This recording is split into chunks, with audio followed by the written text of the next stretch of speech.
Hey everybody, Dave Walker here with the B to SMB Institute and your host of the Between Two Bs podcast. Hey, what if the playing field for small businesses has never been more level? We're joined by two senior leaders from data powerhouse Equifax, Erik Trusler and Michael Marino, who are sitting on treasure troves of information that could transform how you as B to SMB professionals understand your market. They're revealing how AI is turning data from a luxury into a necessity, and why 95% of Equifax's models already use AI today. Discover how thin file businesses are no longer so invisible, and why the combination of truth data and AI agents is creating unprecedented opportunities.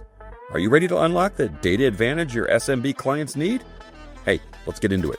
Good day, everybody. Dave Walker here again with the Between Two Bs podcast. I have these two amazing guests, Erik Trusler and Michael Marino. This is, to me, a fascinating conversation because it's all about data and the use of data. And we had a session that Michael participated in, a panel that Michael participated in Sonoma, where we gathered together four amazing leaders who all sit aside just treasure troves is the only way to describe it, treasure troves of data. And they're figuring out new and different ways in which they can use that data.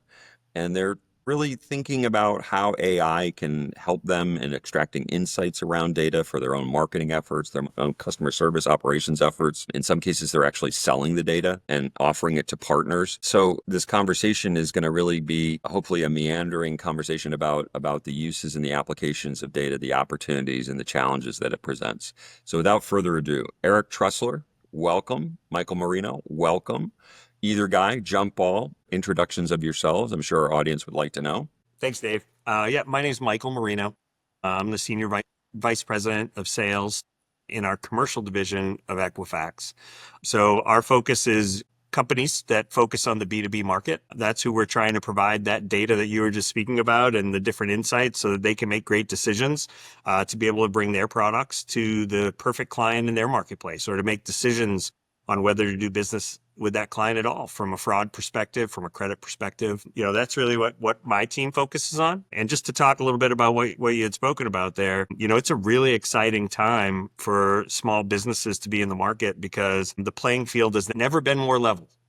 There is so much opportunity out there with AI to be able to do things that would have never even been on the radar for a small business. And I think what's exciting for Erik and I, and I'll throw it over to him, is a lot of our data is what powers AI.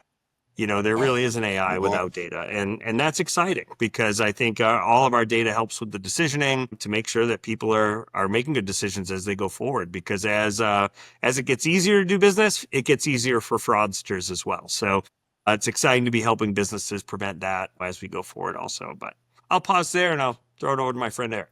Perfect. Yeah, Erik Trusler, and I'm about 9 years with Equifax. And I manage our relationships with some of the larger platform companies. So think Apple or Google or Snowflake or Salesforce. And that really goes to our need and recognition to reach through partners into markets. And in particular, when one thinks about SMBs, that's a wide and broad space.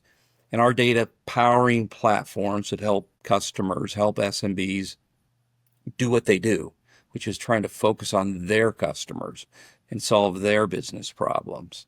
And that aperture of understanding that that's really what all this is about is critically important. And that's why, Dave, I have always enjoyed our relationship. I think 15 or so years at Yellow Pages for myself, that's where you learn what an SMB is really about. And through that time, you and I had so many conversations. And I think about the problems that were there 15 or 20 years ago, the goals that were there 15 or 20 years ago are still there for these SMBs. Now there's more tooling, there's more availability for data. Love the leveling the playing field metaphor, because staying focused there will keep you in good stead. Yeah, I think all of us have this sense that particularly with the advent of AI, that the ability for small businesses to compete at just simply a different level than they've been able to compete before. And it's not by virtue of the fact that, yeah, they can write 850 emails, in a sitting now with the assistance of AI. It's really far deeper than that. Take us just on a brief history lesson. I think we all know of Equifax in the form of Equifax's credit reports for individuals and individual businesses, or small businesses. What, in the journey you've been with it for 9 years now, Erik, Michael, I don't know how many years you've been with it. How has it changed? I mean, is it still just basically the data of, are they paying their bills on time, or is there something that's really expanded into a lot more areas that are indicative of a small business or customer's health? And you mentioned it, Michael, that are maybe red flags for fraud. What a great question. At times when we introduce Equifax, we have to introduce what we're not. We're not just a credit bureau. It's a peculiar way to go around introducing yourself. So I think about 40% of our revenue comes from consumer credit scores. Said in reverse, 60% does not. So it comes in the form of the commercial data that Michael can speak deep about household income for marketers, household spending power and wealth. And yes, with all that data that Equifax ingests, there's fraud signals, both consumer fraud and commercial fraud. So much more than a traditional bureau. And when you think about an SMB, they have many of the same challenges that a commercial entity would have, but they have a larger hurdle, which is, how do I get to that data? How can I get access to it? Because I'm busy doing my thing. And I think that that's where these partnerships really unlock opportunity. And I touched on commercial. Maybe Michael wants to go a bit deeper there. Listen, when I think of data, I think of a story, right? And the more data points that you can bring to the table, the better the storytelling opportunity that you have. And I think that's where there a lot of what we're calling alternative data sources that we're bringing to the table allows for our clients to make those really educated decisions. So for instance, you pull someone's credit at that point in time, that tells a story about, are they paying their bills? Like, what does that look like?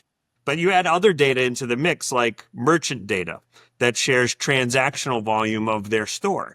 So while at that point in time, they might be paying their bills on time, but you could see their transaction data either going like this or going like this. That could be two different stories of what's going on with a client that has the same exact credit score that's looking for the same loan amount from you, or the opportunity to do a certain amount of business credit with you. So, I think the more data that we put at the fingertips of our clients, the better they can feel that they're loaning with that peace of mind, or extending credit with that peace of mind, or just jumping into a new business relationship with the right client or partner that they're looking to do business with. So for me, I think it really is about telling the story. And I am newer to Equifax, and I will tell you the surprising thing to me being here is the amount of data that we truly have. Like, it's amazing. If you have a question or are making a critical decision and you don't use Equifax to your advantage, you're selling yourself short.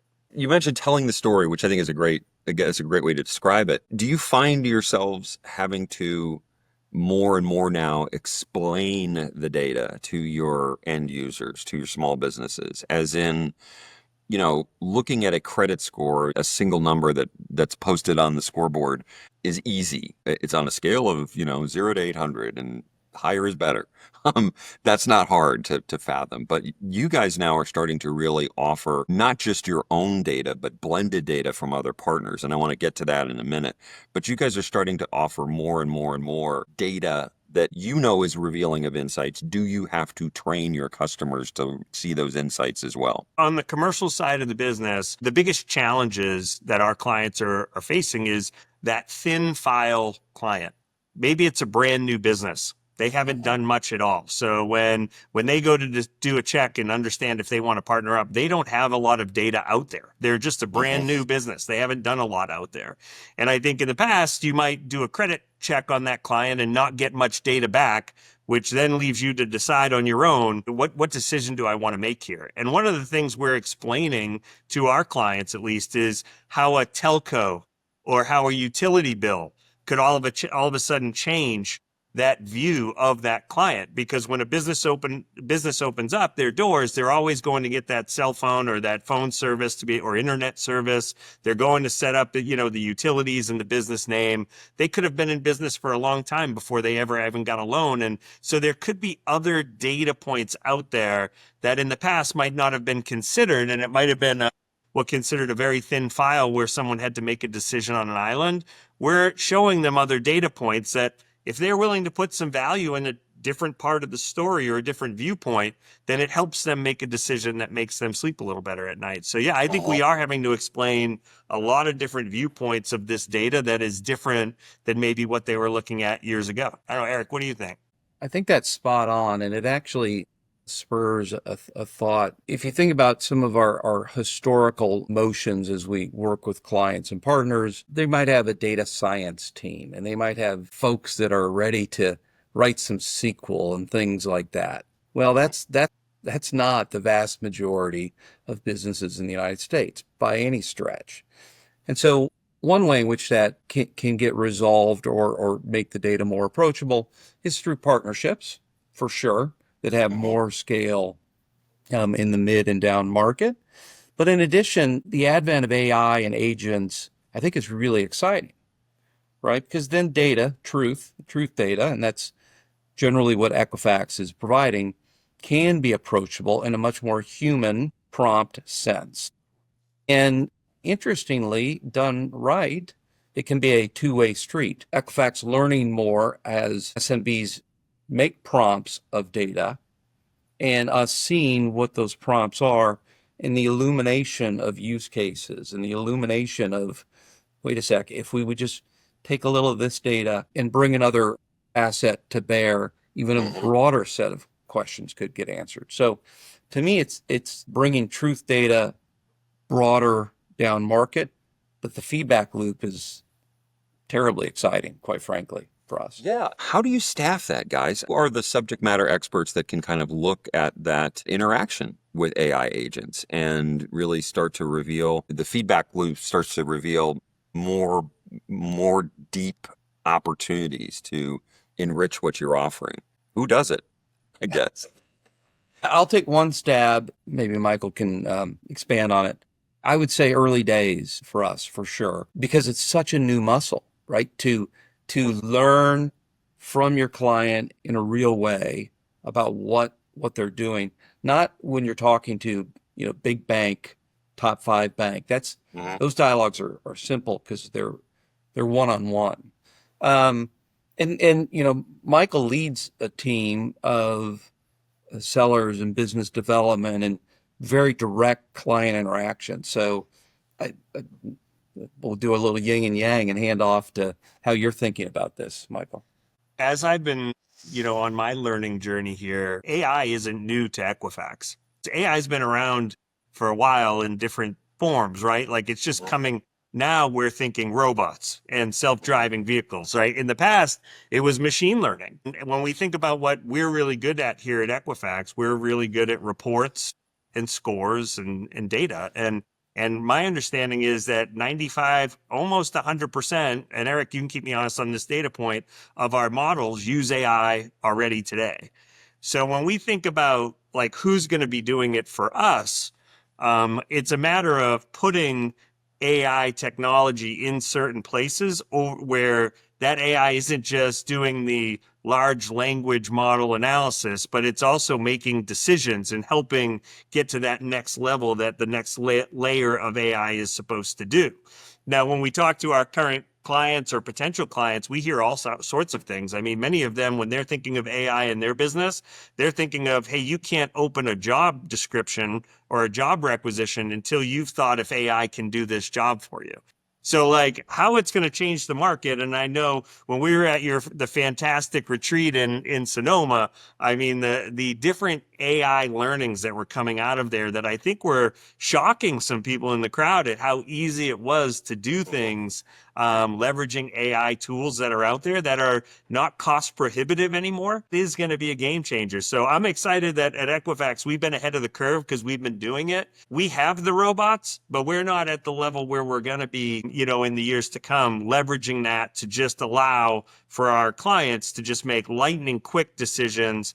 Whereas in the past, we might have been viewed as what might be called siloed, where, getting data from over here and over here might be a challenge. It's not going to be a challenge, and we're not talking years down the road. We're talking months. It's there where we're all in our one big data fabric where we can pull and select and really give lightning fast decision making to our clients. So it's an exciting time. So, Erik, you mentioned before partnerships. Are you seeing, again, over the last 9 years, have you seen more and more partnerships, the combination of data and data sources become a big piece of the data marketplace? I mean, everybody used to be, the word proprietary had to precede the word data in every conversation, right? Everybody was so precious about their data, and perhaps appropriately. It seems like in the last year, 2 years, there is a willingness to use combinations of data from a variety of sources to really reveal a higher order of data that has greater insights. Are you guys seeing that as being one of the data originators? I mean, are you seeing that partnerships are really becoming more important? 100%. And partnerships take shape in a couple of different ways, right? One of which is as we ingest data, it comes from our partners. Very simply, in a credit score, it's coming from all the banks. In the world of commercial, we see lending activity coming back from financial institutions. In the world of wealth. But I'm not sure that that's exactly the frame of your question. I think it's much more about outbound. How are we taking some of our insights, maybe combining it with partner data, and then distributing it directly or even through partners? I just heard a stat from the last meeting I was in that over 1/3 of our revenue is distributed through partners. Wow. So, that's our U.S. figure, and we're about a $2 billion business unit for what Michael and I represent. So you can do the math on that. And I think the need to distribute through partners gets to how can you effectively get to different verticals and different parts of the ecosystem. But then it's also, there's a richness in the discussions that you have with partners. And it's why I think I had the best job at Equifax is I get to talk to different partners about co-innovation. So I've got some peanut butter, you've got some chocolate. Does the end client want peanut butter and chocolate and have to figure out what to do? Or is there value in bringing that together? Value because we have insights about the data ourselves, value so the end client doesn't have to do it themselves. And the answer to that is an unequivocal yes. It's absolutely one of the motions that's not just present, but growing inside of the data world. As senior level managers, on top of data that is constantly being enriched, you're adding more and more to it every single day, and you throw AI on top of that and the applications of AI and the demands that AI have created, I'm sure, for the data that you provide. And I'm fascinated, Michael, by what you said. Hey, we're the teacher for a lot of AI. Our data is teaching AI a lot of things. How are you personally managing the pace of change right now that is going on because of this amazing technology that has been around since, autofill in 2001. And yet it seems like, it's an overnight sensation, 20 years in the making. How are you guys in leading your teams, in directing your strategies, in writing your plans, in building your forecasts? How are you contending with this extraordinary pace of change that's going on right now? That's a great question. And I think a lot of it does come from constant learning and innovating. The way you sold or partnered or gained access before isn't going to work the same as it will tomorrow. And I think a lot of what we need to be doing as sales leaders and salespeople is evolving our skill sets to leverage the tools to help us do things better and more efficient as individual contributors or sales leaders in an org, but also we have to be understanding of what's going on in the market and what our clients are actually dealing with, because it is changing. And I think that's a big part of being a leader, is helping guide them through change. I think Michael and I see this very similarly. So when I think about how AI is impacting the rate of change and the rate of activity inside my world and my team's world, there's so many opportunities and frankly requirements given the pace just to use AI to develop an account plan, help write correspondence, help take notes. So those aren't different things that happened 5 or 10 years ago, but AI is enabling myself and my team to go faster, further. I also believe, there's a saying, culture eats strategy for breakfast. And Equifax underwent a culture change over the last 6 years. And we moved from mainframes to the cloud. And that was a physical thing that occurred, and tech teams did all that work. But along the way, the company changed, the people changed, the sellers changed, the product leaders changed. And so there is a culture of innovation that is imbued in the company that is just so critical. That doesn't mean we don't scramble to keep up with the rate, but I feel more poised and postured than we've ever felt before. That's cool.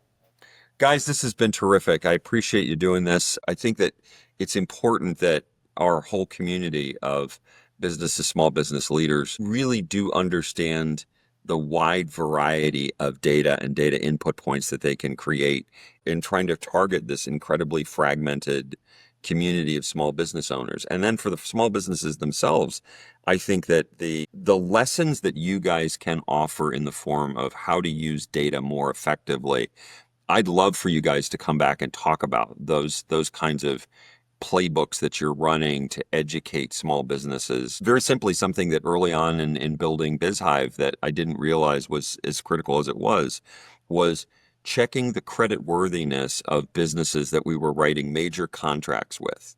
In the excitement of, oh, wow, we sold a sponsorship for $250,000, not realizing that the business that we just signed with, had an average pay term of around 145 days or something like that. So eyes wide shut. We didn't, but I think that teaching small businesses how to use your data is obviously critical. But thank you guys for doing this. I appreciate it. We wanted to whet everyone's appetite on just this whole conversation about data and the applications of AI that we're going to be having throughout the balance of the year as we open up our AI to SMB Center of Excellence. So thank you guys. Love it. Thank you very much. Appreciate it. Thanks for having us, Dave. Thanks, Dave. Hey, thanks for joining us for this episode of Between Two Bs, the official podcast of the B to SMB Institute and our 5,000 plus business to small business professionals. Tune in every Wednesday for new episodes at the crossroads of the big B and the small B. Between Two Bs on your favorite streaming services.